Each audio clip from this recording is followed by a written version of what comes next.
তো প্রথমে হচ্ছে কি আমরা বলি আইফোনের কথা। আইফোনের যে ফোনগুলো কিনবেন না সেগুলোর ভিতরে হচ্ছে কি আইফোন 8 সিরিজের নিচে কোনো ফোন কিনবেন না, চেষ্টা করবেন হচ্ছে কি 8 এর উপরে কেনার জন্য। আর বর্তমানে আরেকটি ফোন পাওয়া যাচ্ছে, সেটা হচ্ছে কি আইফোন 6s।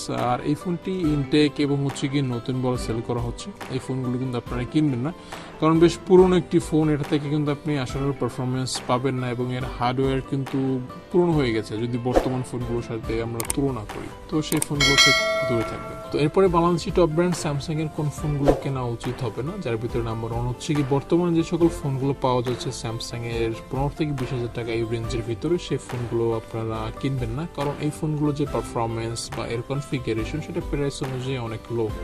আর এই প্রাইসের ভিতরে কিন্তু আপনি চাইলে অন্য ব্র্যান্ডের ফোনগুলো চয়েস করতে পারেন, যেমন রিয়েলমি আছে, আপনার শাওমি আছে। আর এই প্রাইসের ভিতরে সেই ব্র্যান্ডগুলো কিন্তু বেশ ভালো কিছু ফোন আপনি পাবেন। আর স্যামসাং এর বর্তমানে কিছু পুরনো ফোন রয়েছে যেগুলো হচ্ছে আপনার বিক্রয়.com এ সেল করা হচ্ছে, যেমন স্যামসাং M21 বা হচ্ছে গিয়ে স্যামসাং এর এন্ট্রি লেভেল সেগমেন্টের কিছু ফোন আছে, সেগুলো আপনারা কিনবেন না। আর সেই ফোনগুলো যদি আপনি কম দামে পেয়ে যান তাহলে আমি মনে করি সেগুলো না কেনাটাই উচিত, কারণ এই ফোনগুলোর পারফরমেন্স কিন্তু অতটা ভালো না, অনেক ডাউনগ্রেড।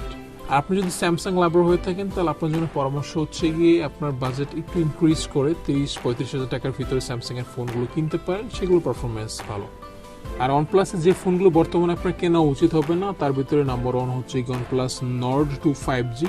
এছাড়া ওয়ানপ্লাস 10 সিরিজের যে ফোনগুলো বর্তমানে বাংলাদেশে আনঅফিশিয়ালি ভাবে পাওয়া যাচ্ছে সেই ফোনগুলো কিনবেন না, কারণ এই ফোনগুলো কিন্তু চড়া দামে বিক্রি করা হচ্ছে, এর ফলে কিন্তু আপনার পকেট কাটা যাবে। আর যদি এই ফোন কেনার ইচ্ছেই থাকে এখন তো আপনার, তাহলে আমি মনে করি আপনি 1-1.5 মাস অপেক্ষা করেন, তখন কিন্তু ফোনগুলোর প্রাইস অনেকাংশে কমে আসবে, তখন কিন্তু আপনার ফোনগুলো কিনতে পারবেন এবং সন্তুষ্ট থাকতে পারবেন সকলে। এবার আমরা আসি ভিভোর দিকে। ভিভোর একটি ফোন আপনারা ভুলেও কিনবেন না, সেটা হচ্ছে কি ভিভো Y21T, যার প্রাইস হচ্ছে কি বর্তমানে 18,000 টাকা। আর 18,000 টাকার ভিতরে কিন্তু আপনি ফোনটিতে ফুল এইচডি প্লাস ডিসপ্লে পাবেন না, এছাড়া কিন্তু এখানে কোনো হায়ার রিফ্রেশ রেটও থাকছে না।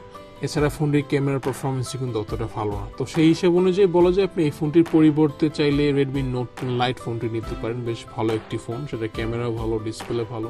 এছাড়া কিন্তু সেই ফোনটিতে বেশ ভালো একটি প্রসেসর রয়েছে স্ন্যাপড্রাগন 720, আর সেই ফোনটি পাওয়া যাচ্ছে বর্তমানে 17,000 টাকা। এবার আমরা রিয়েলমির দিকে আসি। রিয়েলমি বর্তমানে একটি ফোন পাওয়া যাচ্ছে, সেটা হচ্ছে আপনার রিয়েলমি 9। আপনি চাইলে সেটির পরিবর্তে রেডমি নোট 11 ফোনটি নিতে পারেন, কারণ রিয়েলমি 9 এর যে প্রাইস আপনি কিন্তু তার থেকে কম প্রাইসে রেডমি নোট 11 পেয়ে যাবেন। আর রেডমি নোট 11 কনফিগারেশন কিন্তু অনেক দিক থেকে ভালো 9 এর তুলনায়। আর আপনি যদি একান্ত রিয়েলমির ফোনই কিনতে চান তাহলে রিয়েলমি নার্জো 50 জন্য অপেক্ষা করতে পারেন, কারণ ফোনটি আগামী 3 এপ্রিলে লঞ্চ হবে আর বেশ ভালো প্রাইসিং এ লঞ্চ হওয়ার সম্ভাবনা আছে। এবার যদি আমরা শাওমির দিকে আসি, শাওমির sub brand POCO M3 Pro 5G এই ফোনটি কিনবেন না, কারণ এই ফোনটির প্রাইস কিন্তু অনেক বেশি। আর এর থেকে আপনি কম প্রাইসে কিন্তু আরো ভালো ভালো কিছু ফোন পাবেন, আনঅফিশিয়ালি হবে, আপনারা চাইলে সেই ফোনগুলোর দিকে যেতে পারেন। আর এই POCO ব্র্যান্ডের আরেকটি ফোন রয়েছে, সেটা হচ্ছে কি POCO M3। এই ফোনটি আপনারা ভুলেও কিনবেন না, এবং পুরাতন হোক অথবা নতুন হোক কোনো অবস্থাতেই কিন্তু ফোনটি কেনা যাবে, কারণ এই ফোনটিতে বিভিন্ন ধরনের সমস্যা রয়েছে।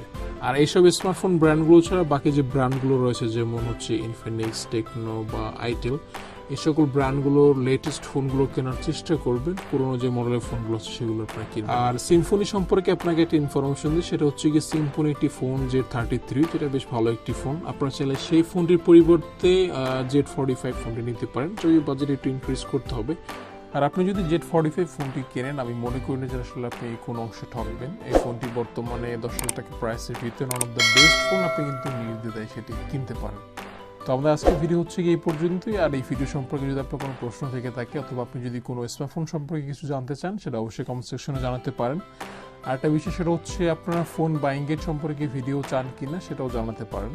তো ভালো থাকবেন সবাই, আল্লাহ হাফেজ, দেখা হবে পরবর্তী কোনো ভিডিওতে।